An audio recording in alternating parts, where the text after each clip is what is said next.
You are officially invited. Yes, you. You're invited to join us in Fertility Awareness Mastery.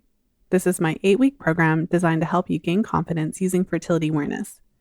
Whether you're actively avoiding pregnancy or looking to optimize your cycles for conception, we have a spot for you. We start the second week of January. Are you ready to jump in? Head over to fertilityfriday.com/FAM to register today. That's fertilityfriday.com/FAM. This is the Fertility Friday podcast, episode number 342.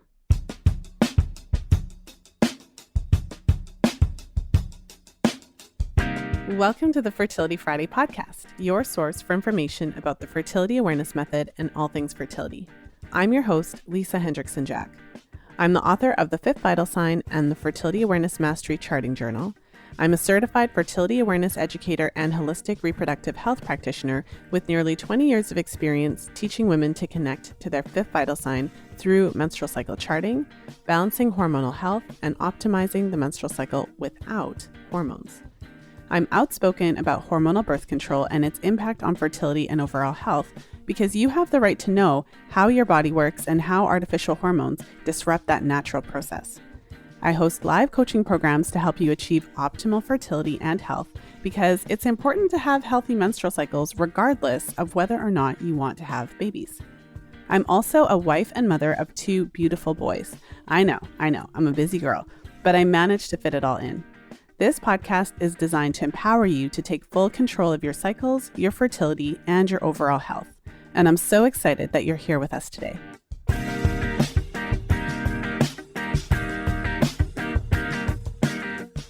Today I'm sharing a new episode in my Fertility Awareness Reality series. I'm sharing my on-air client call with my client Liana, who was a member of my recent Postpartum Live series. So with this episode, you're getting a unique window into the postpartum period. And of course, there's a lot of different scenarios that can take place postpartum. And one of the biggest factors that's going to determine, how soon you get your period back, how soon you start ovulating and menstruating again, is your, whether or not you're breastfeeding and how you're breastfeeding and how all of that goes.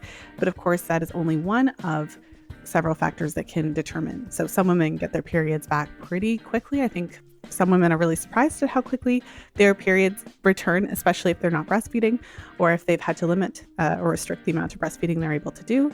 And for other women, they're still waiting for their period to come back even a year or more postpartum. And especially when you get into the phase of recovering postpartum, but also planning to have another baby, it can become a challenge, especially if you are kind of impatiently waiting for your cycling to return. So we get into those topics and many more in today's episode. And without further ado, let's jump into my conversation with Liana.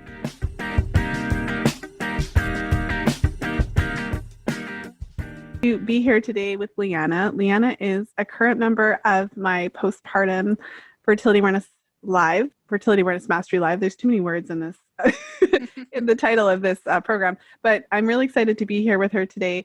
We are about halfway through, I think, the program. And so it's a great time to have the session because we've had, I don't even know if we've had a hot seat. So this is actually a really good time. But either way, welcome to the show, Liana. Thank you. Well, I'm really glad to have you here. And I'd love to just, jump in, give the listeners a sense of where you're at with your fertility awareness journey. So I'd love to hear kind of when you had your first period, how you managed your fertility, and what brought you to take the postpartum class in particular at this point. Sure. So the craziest thing is that I started to think about these types of questions. When did I get my first period? When did I go on the pill? And I cannot even pinpoint it, which I think says a lot if as part of my story. So I think I got my first period probably in about 7th grade. I think I was about 12 years old. And I don't have much recollection except that my friend had also got her period kind of before me. And so I remember sort of talking to her about it. I definitely didn't have any specific memorable feelings that that otherwise I would remember. So, it wasn't traumatic in any way, but it happened. And I think I was just trying to figure it out. And I do specifically remember not understanding how to use a tampon and my friends trying to teach me and leaving the applicator in. But besides that, I think that was how my period started. Not super memorable. But yeah, so in terms of how I got to this course, I guess it's a interesting story. So when I was in college, I was dealing with acne, a lot of acne. And I think, so like I said, I don't even know exactly, but I believe that it was right after I graduated college where I was like, okay, I want to figure out what to do about acne. And I didn't have a specific OBGYN. I would go to my regular doctor for everything.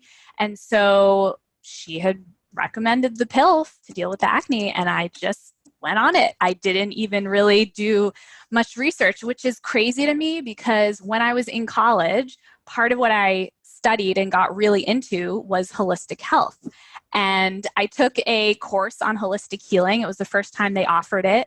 The school I went to was like very progressive, Cambridge, Massachusetts, like very kind of like progressive area. And so I got really into learning about acupuncture and homeopathy and all these different things. But I never made the connection with birth control that there could be detriments to taking birth control. I just did it. And I think it's because my friends were all on it. And I, didn't realize that there was even a need to look into possible side effects from it. So I stayed on it. I remember feeling like, oh, I think I've heard that, you could gain weight or lose weight. And I never really probably pinpointed like if that happened. But I do remember thinking a lot about like, did I gain weight from this? Am I lose? I think it definitely helped the acne a bit. And so, yeah, so I basically had been on it until a couple of years ago. So well over 12 years for sure, taking it every day. And my period while I was on it would come always at around the same time, be about 4 days, nothing like too painful. I have back issues. And so whenever I would get my period, I always had a lot of low back aches. And that was usually what I experienced from it. So when I decided that my husband and I got married and we wanted to have a baby about 2 years after we got married, and I knew, I would be going off the pill at that point. And so I'm also I try to be super proactive about things, especially now. And in the last few years, even before I decided to try to conceive, I really dove deep into non-toxic everything. So I started with skincare and then went into all my cleaning products and basically everything in my home being like very, very free of toxins, learning a lot about all of that and trying to just be as natural as possible. And I still didn't really think about the birth control. And so when I was trying to be proactive about thinking about pregnancy, I went to speak to a midwife just to ask her some advice about, if I want to start getting pregnant in like a year, any suggestions. And she actually said, I asked her, when do I get off the pill? And she said to me, just right before, like immediately before. So I was like, okay. And a friend of mine said to me, oh, I actually heard you should get off like 6 months before. And I was like, well, who do I listen to? So I asked my regular doctor. And she also said, she was like, yeah, I would get off about 6 months before, like regulate and then try. So at that point, though, I had already kind of we were at the point where we're going to try. And so it was August 2018 where the end of the month, I had stop taking the pill, and starting in September 2018, I wasn't taking it anymore. And that's when we started to try. So that was kind of confusing, the information I got on that. And I ended up getting pregnant in October. So it happened pretty quickly, and really happy and lucky to have a wonderful pregnancy, amazing birth, natural birth that went very, very well. And when I was pregnant, I started listening to a lot of podcasts and things like that. And I had heard about the book Beyond the Pill. So I was like, all right, that's interesting. I heard the woman who wrote it, speak on a podcast. And I was like, okay, she's talking about why the pill is not good for you. I should listen to this. So I listened to it and I was like, oh, this is this is not good. And so I was like, all right, after after I have my daughter, I'm not going back on the pill. I'll figure out what I'm going to do, but I'm definitely not going back on the pill. And so I guess, so what happened was after, I said to myself, okay, I'm going to read her book. So after you have a baby, there wasn't a lot of time, but I did skim it and I was like, okay, but I didn't really find like too many specifics in there of like, well, what can I do if I didn't want to go on the pill? And after I had my daughter, I joined a lot of different new mommy groups and got to meet lots of new moms. And one of the women who facilitated my groups is a doula. And she had kind of, during one of the conversations with the new moms was like, well, have you guys thought about like birth control? Like, what would we do? And I remember saying, I definitely don't want to go in the pill. And she kind of, I think she had alluded to something like charting, but I still didn't like have that actual name of fertility awareness. So I was like, all right, I guess there's something I can do. I'm going to look into that soon. And so where I really started to hear about it was when I had been looking for a doula for myself. So back to pregnancy, I had been doing research, and one of the doulas, when I researched her, it said that she also did something called the Arvigo method. And I was like, oh, that's cool. Like, what is that? So I made a note of like all the things I wanted to do postpartum, and it was Arvigo massage.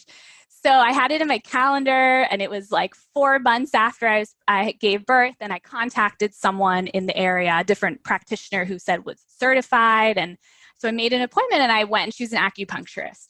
So I went to her and she asked me when, have you had your period? And I said, no, and said, I just don't really know what to do. I don't really want to go in the pill. And she was like, have you heard of the Fertility Awareness Method? And I was like, no. Not by name, but then I think I put it together that it was that charting, and that's what it was. So she recommended I speak to someone. So I went back to my friend who's the doula and I said, Fertility Awareness Method, is this what it was? And she said, yes, and you should listen to Fertility Friday. But she also has a podcast. And so so that was awesome that she sent me to you. And I just really at that point started learning and realized that this was a method I wanted to try. And so when I signed up for your class, I had never charted before, ever. And so I really have just been learning so much in the last month. Oh, that's amazing. I really appreciate you taking us through that. I love it. I think this is my favorite part of the reality series episodes, because I always say it's like you take us through many years of your life in a short time. And I mean, obviously there's a couple parts of your story that are really interesting. I mean, the fact that, and this I talk about this all the time, and this is so many women's experience, but we're living in a time where everyone is getting more health conscious, and we are trying to reduce our consumption. And there's something that happens when you get pregnant and when you are preparing for the baby, because we know that we shouldn't have like tons of scented, chemically laden things for a baby. I think it's ironic that we do that when we are having a baby, but we don't do it for ourselves. Totally. Yeah. But it's so interesting. And I talk about this a lot. Like, you do all of these things to reduce your exposure to chemicals. But yeah, we don't think of the birth control pill or hormonal contraceptives as endocrine disruptors.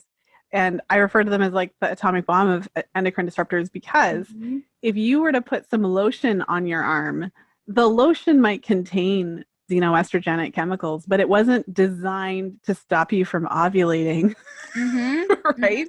So it's like the most potent, we don't think about it that way, but the most potent, endocrine disrupting chemical is hormonal birth control, because it's literally designed to disrupt the endocrine system, because that is how it works. That is why it works. It works because it disrupts the endocrine system, because it suppresses like all of that stuff. So I just thought that was really, you're not alone, Liana. You're in good company. Yeah. So it really opened my eyes when I started to actually look into it, which is important. And I just wish I would have before. But I mean, one of the things, it's a fine line that we walk, because part of this whole education around birth control is to provide that opportunity for informed consent and try to steer the odds in your favor. Often that's how I look at it, because in your case, you did great. And I think that it's important to kind of recognize some of those risk factors.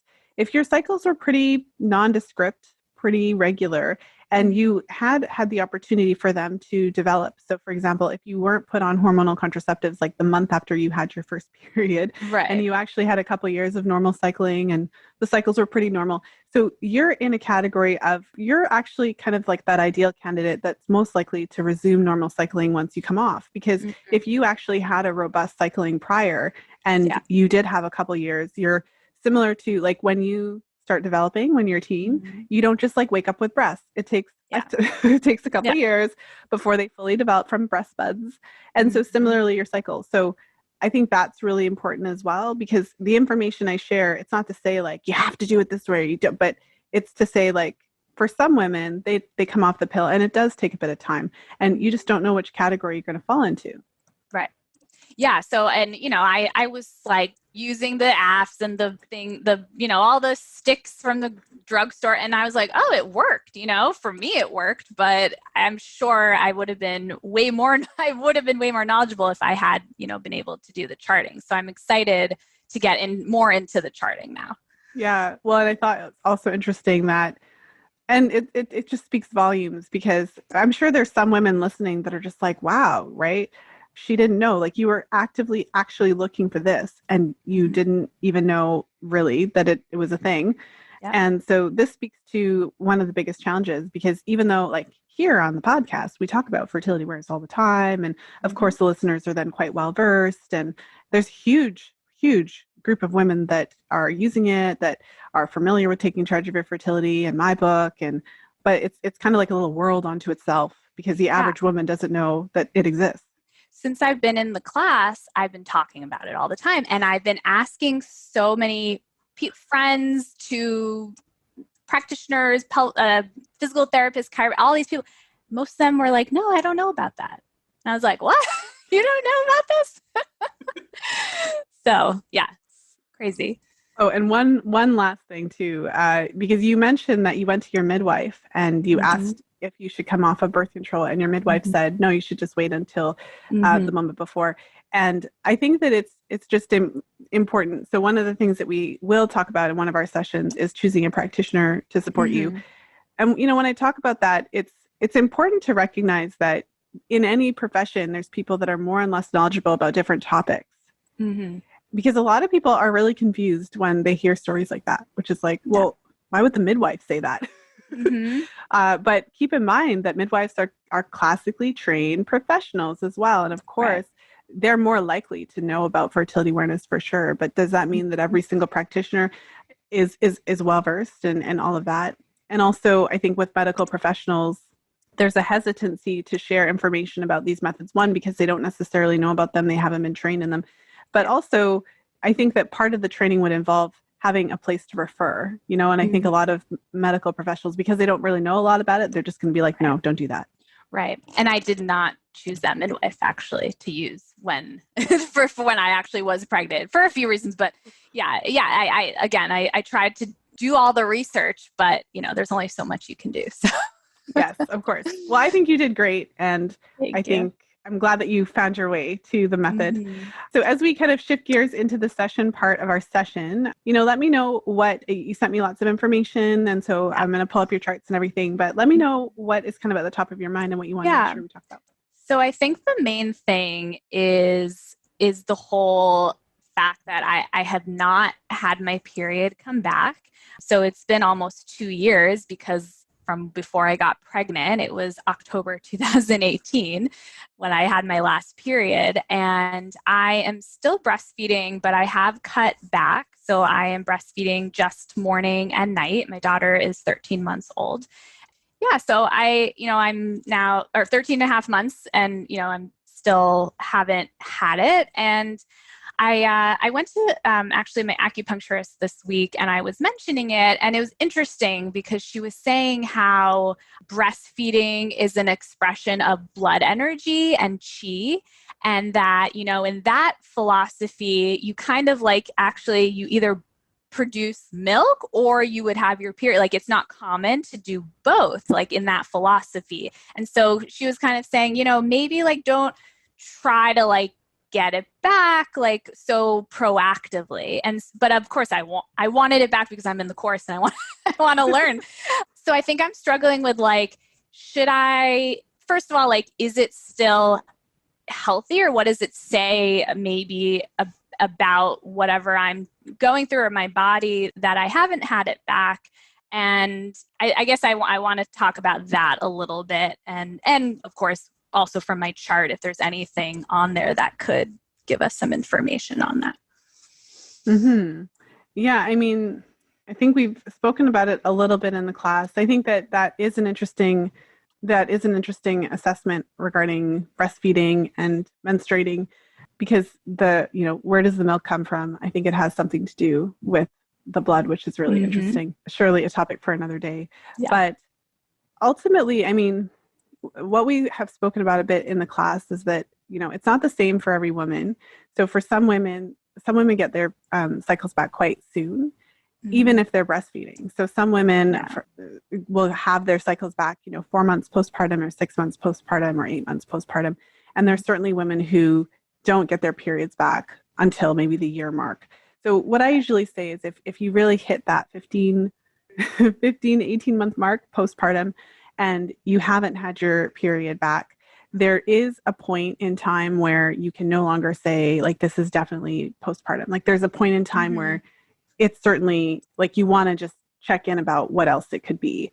So, for example, women who had PCOS or struggled with HA before they had babies, for example, you want to make sure that you're not blaming a different condition on the postpartum period. And that's accurate even when you're still breastfeeding, like past 15 months still, like it. Well, see, with breastfeeding, what's interesting is that the number one factor that suppresses ovulation is frequent suckling. Exactly. Yeah. And So, and it's not that frequent right now. So yeah. Yeah. Okay. So, particularly when you're in those first several months postpartum, like within that first 6 months postpartum, if you wanted to, say, encourage the suppression of ovulation, so if you wanted to kind of do everything you could to try to not get your period back right away, what the strategy would be, because of course the biggest factor in terms of the return of your period postpartum is breastfeeding. So I think it's a shock to women who don't breastfeed or who can't breastfeed how quickly their period can return. I mean, you can have your first ovulation within 6 weeks postpartum and just be right along back to having a cycle. So I think that can be shocking. But when you're breastfeeding, so really what we're looking at is if you wanted to try to suppress ovulation for as long as you could, you would breastfeed on demand. You would certainly breastfeed day and night. So you wouldn't limit feedings at all. Yeah. You would not use a pacifier. And so this is not a judgment. This is literally like the list of the tenets of ecological. So I just want to be clear. I'm not making judgments. I'm just literally stating what, for anyone who's not familiar. So not using a pacifier, not supplementing with formula, and essentially having lots of skin-to-skin contact and really being the salad bar. So you're just always available. On demand. Yeah. So, and then again, the night feeding is important because if, in terms of suppressing, because again, it's frequency of suckling. So for anyone who's listening who has breastfed a baby, when you are doing a night feed, like the baby, just like you sleep and the baby sleeps, and they literally kind of like suck throughout the night. So it's a pretty significant frequency duration option when you're able to do that. So from that perspective, then, from kind of looking at the other side, so the things that would bring the period back sooner is if you're not able to breastfeed, if you do have to supplement, if you have to go back to work and you're separated from baby, because pumping doesn't have the same effect as suckling does. When you introduce solid foods, when baby starts sleeping through the night. And so what that means is there are plenty of women who continue breastfeeding for months or years who are also bleeding. And all those things, I went back to work, I pumped, she was sleeping through the night. So that's why it's like kind of interesting for me that I still don't have it, but I guess it's my body. Yeah. I mean, so you had quite a bit of blood work done, and I would say, it certainly is appropriate at this point in time to do exactly what you did. You went and you had lots of, testing done. And I think it's helpful to just look at a few things. You want to make sure to just check your thyroid function, make sure everything's going well, making sure to cover the basics, which we've done in class. So basically how are you sleeping? How are you eating? How are you moving? All those kinds of things.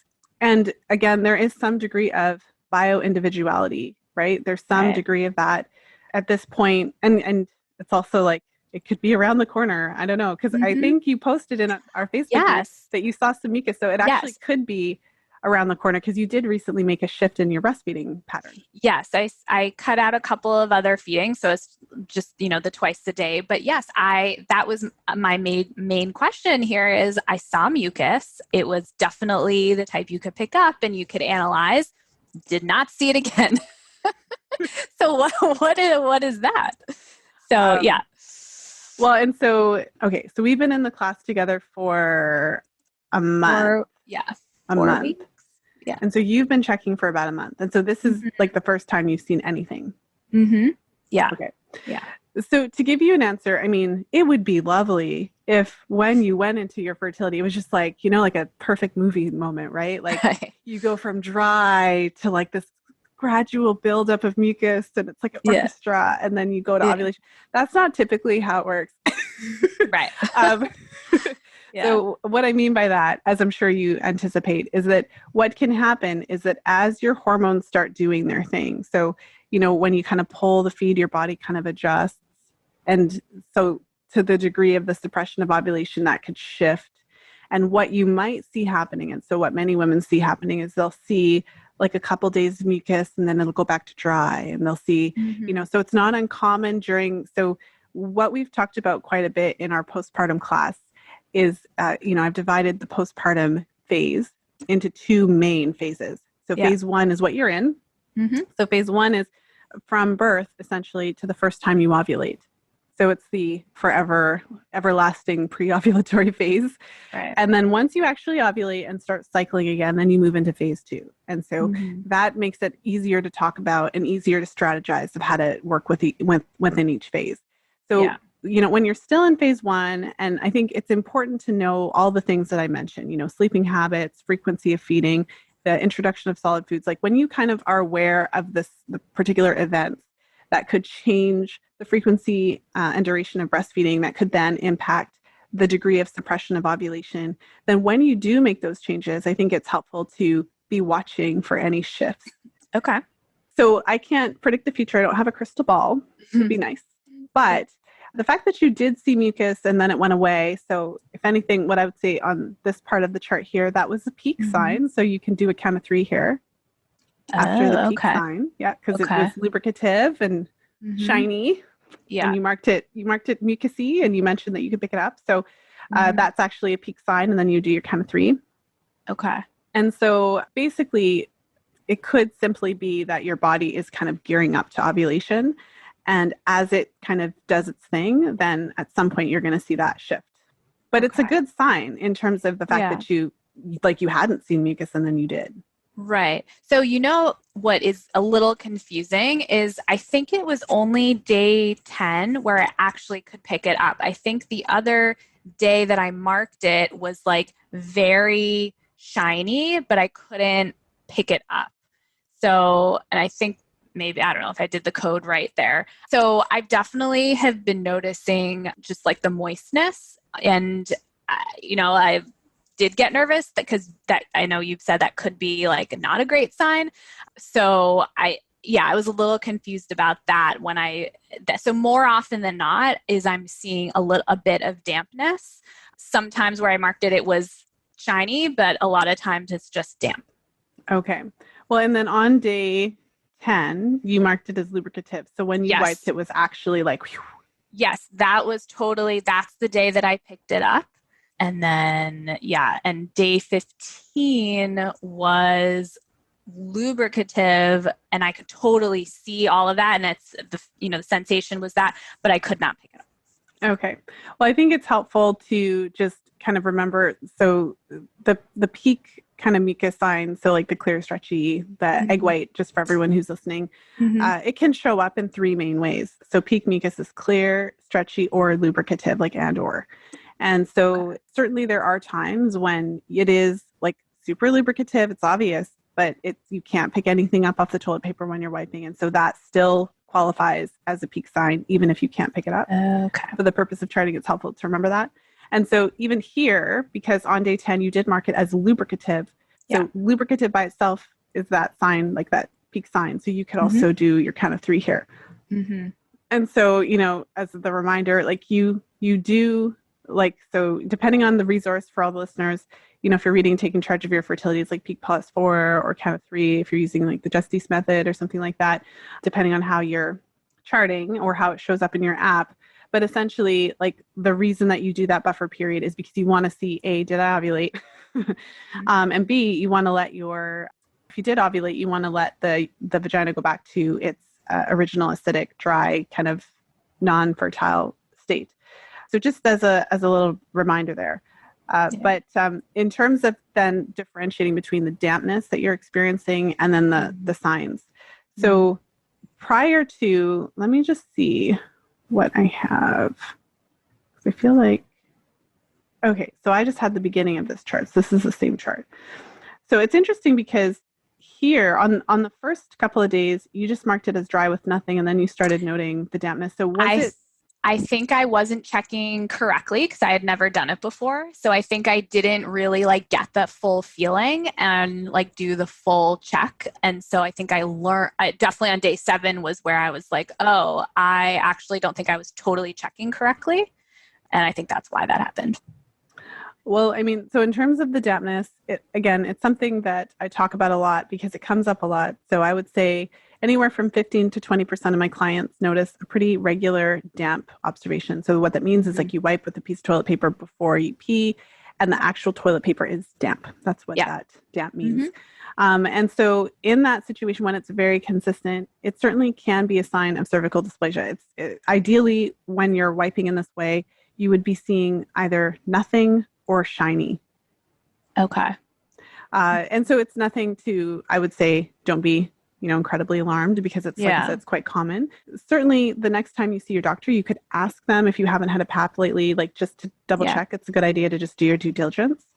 And certainly we can talk more about how to manage that in our sessions, but certainly there is a way to reduce that. So typically I talk a lot about folate and vitamin A and the role that they play in reversing the abnormal cells, if that's what it is, which is typically what's causing it. But either way, that strategy tends to dry up the dampness. And what I've seen in practice is that once the dampness goes away, the mucus patterns tend to improve for my clients who are cycling normally. Right, for sure. Yeah. And that's really interesting. I definitely want to look more into that. I stopped taking my allergy medication because I was wondering if it would kind of tell me anything differently, because I had heard it, it could affect some things on the chart. I do think my temperature's got a bit higher, but it's like such a small shift. It's like 97.3 to 97.4 or 5. So I was curious. I marked the day, it was day 16 that I stopped taking the allergy medication, but I am suffering a little bit from the allergies. So I'm trying to figure out, like, is it worth being off of it? And then I was also wondering, I wasn't sure when you notice the temperature shift with ovulation, like how much is that shift typically? I wanted to jump into today's episode to invite you to join us for the next round of Fertility Awareness Mastery Live. We start in January. This is my 8-week group coaching program that's designed to help you unlock the secrets of your menstrual cycle. Fertility Awareness Mastery teaches you everything you need to know about using fertility awareness cycle tracking to achieve your intentions. Whether you're currently trying to get pregnant, avoiding pregnancy, or planning to conceive in the future, we've got you covered. This program goes deep. Get to the root of your period problems, hormone imbalances, fertility challenges, and so much more. Early bird registration is now open, but only for a limited time. Head over to fertilityfriday.com/BAM to register today. That's fertilityfriday.com/FAM. Now let's jump back into today's episode.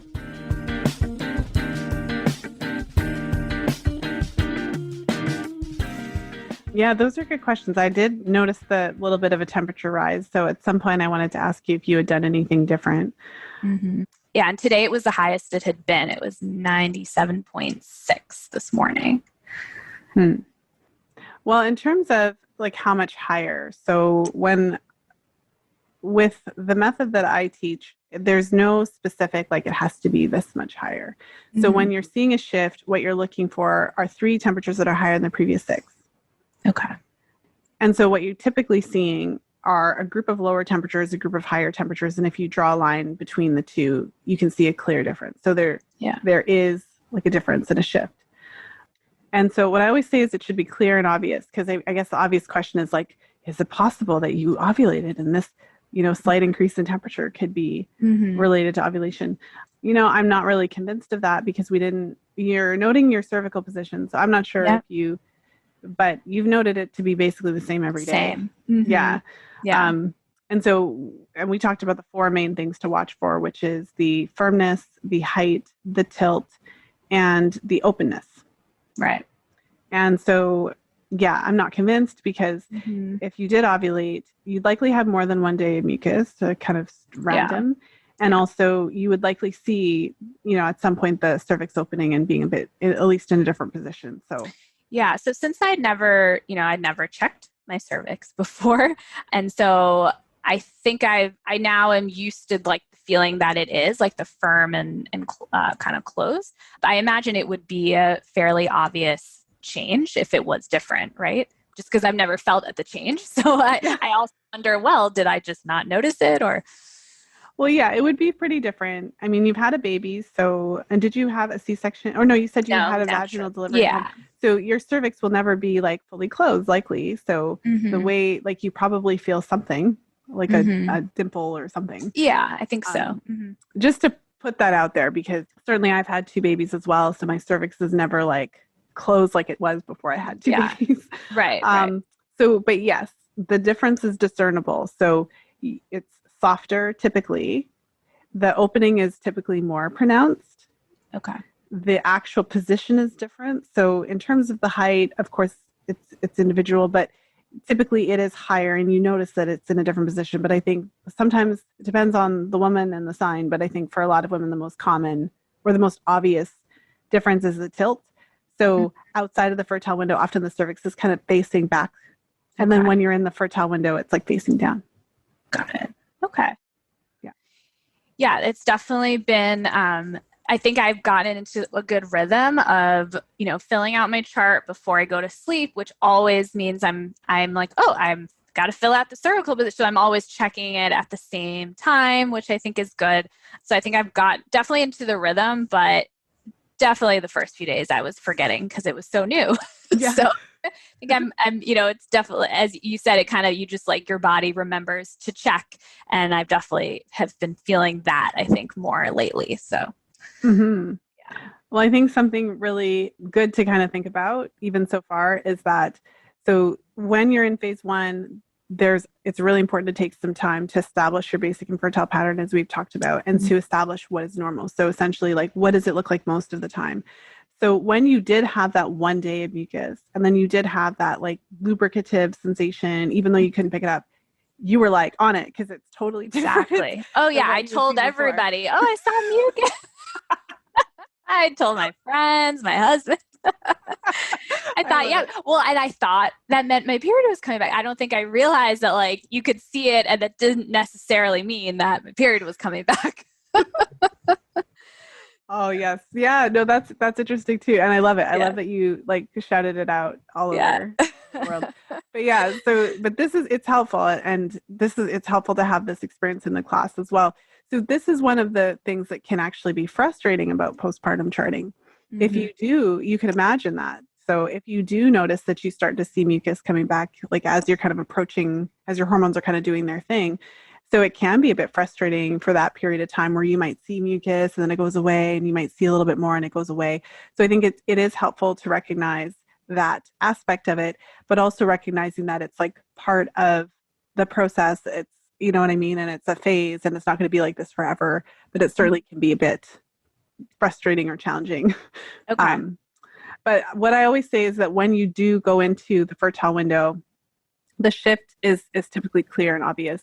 So I have a question about your allergy medication. So the medication that you're on, is it like an antihistamine, like preventing? Yeah, it was Zyrtec. So just, like for my seasonal allergies. So yeah, it was an antihistamine. Yeah. So that's something to be aware of, Mm-hmm. honestly, because when you are taking antihistamines, it can actually dry your mucus.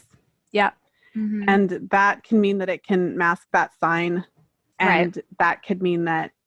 So I've had clients that are on antihistamines and ovulate and have no mucus. And then when they come off the antihistamines, they ovulate and have mucus. And so if you, pregnancy is possible in any cycle with ovulation. So Yeah. that's something to be really aware of. Like if you're having to take it kind of daily, to know how that basically it could be masking your mucus sign. Yeah. So I had been wanting to get off Zyrtec for a few years. So I actually did this technique called the allergy release technique, which is a really cool, like alternative kind of homeopathic technique to get kind of like rid of your allergies. And it worked very, very well. It's just, this was like a prime time for trees. And usually like during that week or two, I do take it.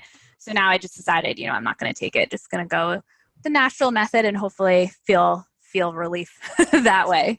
Yeah. Yeah. Because I don't want to get confused from that. So, well, I mean, you'll figure out what makes the most sense to you. Because, of course, I'm not saying like don't take it or take it. It's because, if you need to take your allergy medication, take it. Right. But it's just important to know how it could affect it. And so it's a little bit easier to do these types of experiments when you're cycling naturally, obviously.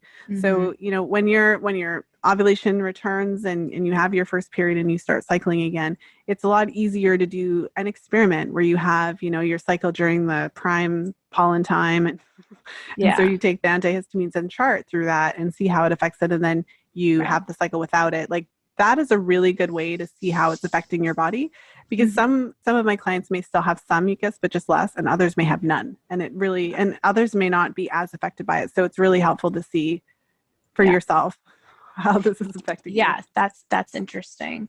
Yeah, so I think I'm definitely learning the method and trying to figure it out. And since we talked about vaginal steaming in our class, I've been learning a lot more and listening to more of your episodes about that. And so I am gonna try that and see how that goes for me, and if I notice any difference with that too. Mm-hmm. Yeah, that we had a really great presentation, and it was so informative, specific to postpartum, and it's just really interesting to think about. In the episode that I released with Kelly Garza and Kimberly Ann Johnson, when they were talking about the results of their postpartum, fourth trimester vaginal steam study is the correct title.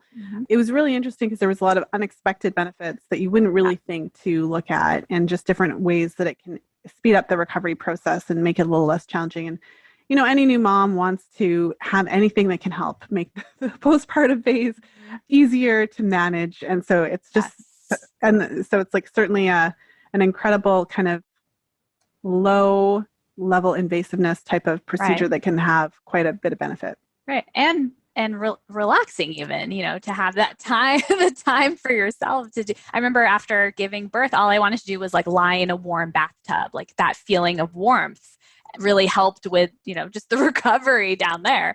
And so, yeah, for sure, when hopefully I have another child, I definitely would do steaming. And I'm already telling some friends who are pregnant, look into this because the results were pretty incredible from that study. Yeah. Yeah. And I know when I did an interview with Donna Zubrod, and she's an Arvigo practitioner, and she did a study as well about vaginal steaming. And one of the things that she looked at was cervical mucus production, and she found that it resulted in an increase in mucus. And I had I mean, that was, again, something I wouldn't necessarily think that it would have any impact on mucus production. So, I mean, this is why research is necessary. This is why it's really helpful to do studies like that, so that you can kind of see and quantify the results. Right. And I'm curious because I've dealt with some pelvic floor issues postpartum, and, if I don't know, maybe there's some sort of impact with that. I've had a bit of mild prolapse, and I'm curious if the steaming might play a role, and also the Arvigo. I think I'm going to go back to do another session, and I probably should be doing the self-care on a regular basis with the Arvigo. So all those things in combination, I think, are great, and that I kind of learned more from being in the class. So I think so far in our class, I think I've just really, it's opened my eyes to a lot more about my health than just what I thought it would in terms of like tracking my fertility. So that's been really great. Oh, I'm glad to hear that. Yeah, it's all kind of connected in my mind. So when I because it's really like, what is it really about? It's about taking care of the whole woman. It's about helping her to track, obviously, the practical aspects. So we spend a lot of time going through the details of charting so that you're good there. But it's interesting because then at the same time, when you're paying attention to those details, you can start to really look at what's going on at a deeper level. Like, you probably wouldn't have thought that we'd be looking at your cervical fluid so intently and potentially looking at your cervical health indirectly as a result. And so there's certainly a lot of implications there for self-care and an opportunity to really take care of yourself in a different way. So yeah, for sure. Yeah. Well, we will be hoping that your period comes back. We'll see. Whoever thought I would say I want my period. It's interesting though, because I feel like both times I had my boys and I was kind of waiting. Like, when my period finally came back, I mean, so when I ovulated, like, it was both times, it was like, well, here it comes, right? Yeah. I was very, very aware of the mucus changes. Right. Wow, look at this. Seen you for a while. Yeah. And then also one of the things I talk about too is paying attention to the secondary signs like libido and things like that, because it's helpful to have the heads up that if you did experience an increase in libido in your cycle, like when you were cycling normally before pregnancy, because if you're not paying attention to it, then you're just like, sweet, honey, you look so yummy. And like, depending on your intentions.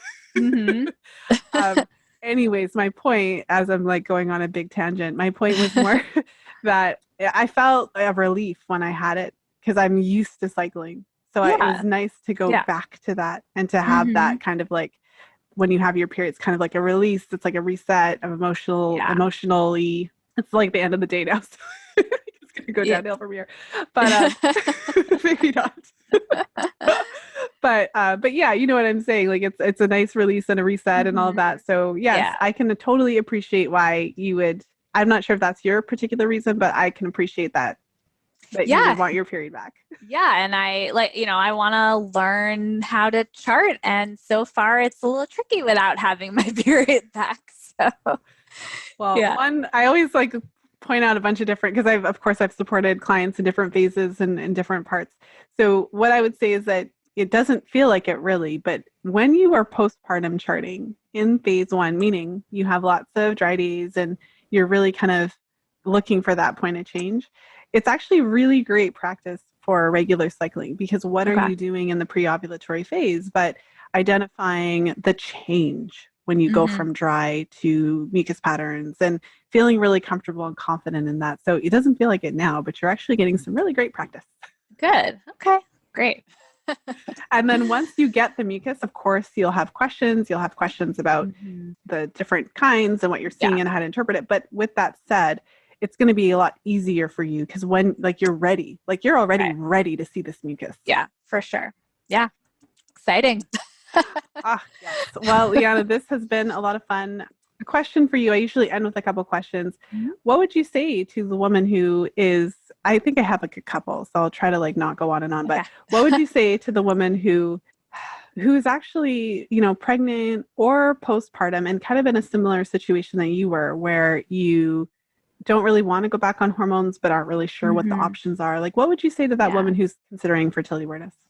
Yeah, I would definitely just educate yourself about what women are experiencing on both ends. So, women who've had a baby and gone back on the pill, and like, what has that felt like for them? But then women who have tried this, and if you don't know anyone, listening to the podcast and kind of educating yourself about, about this method is the best thing. And I'm always one to, say, talk to your friends and talk to people. I love to just talk through things about health with other people because it's so informative. So definitely, try not to be shy about it and just kind of go, be assertive about your health and your cycles.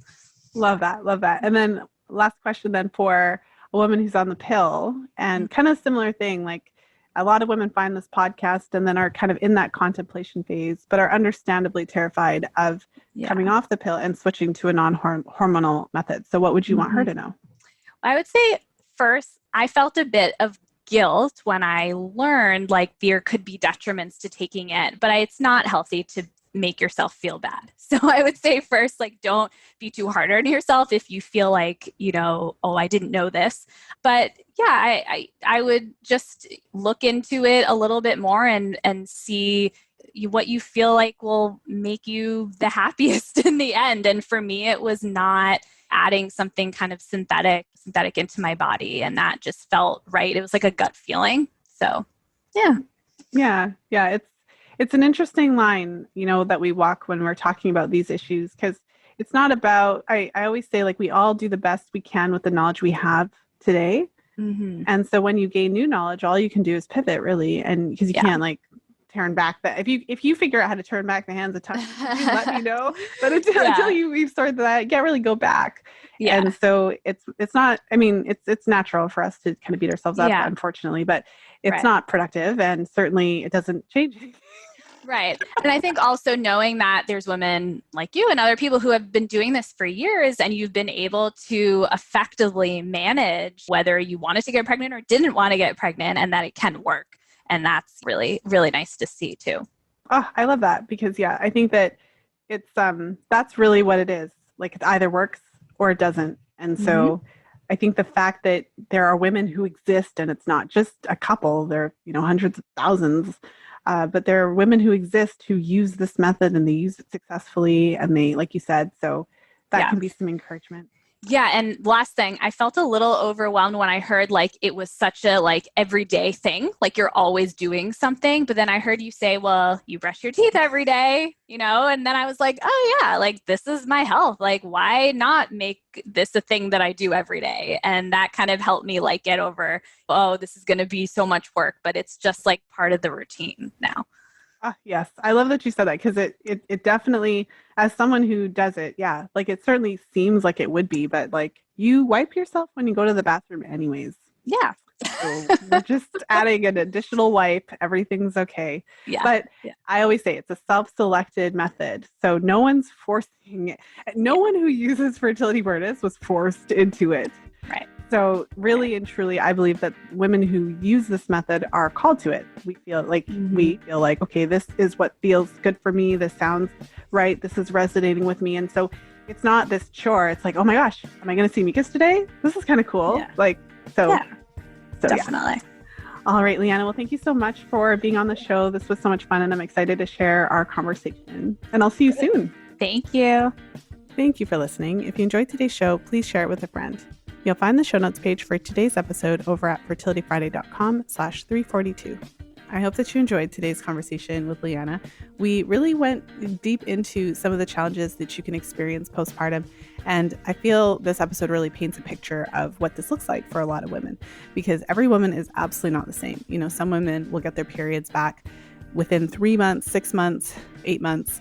Others, a year out and even longer are still waiting for their cycling to return. And I do think it is helpful to have it in the back of your mind that there is a point at which we can no longer blame the baby, for lack of a better phrase.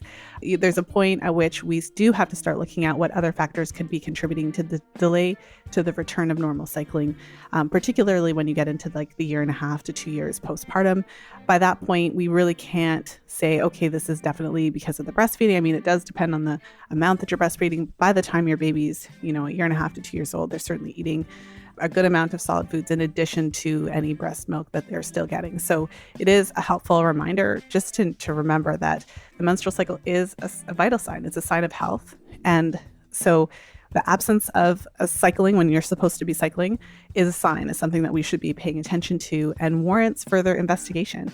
And that's just something to think about throughout your reproductive life. As we learn this important information about the cycle and how it relates to our overall health, then it really is up to us to demand that care and to really start to think about our cycles differently.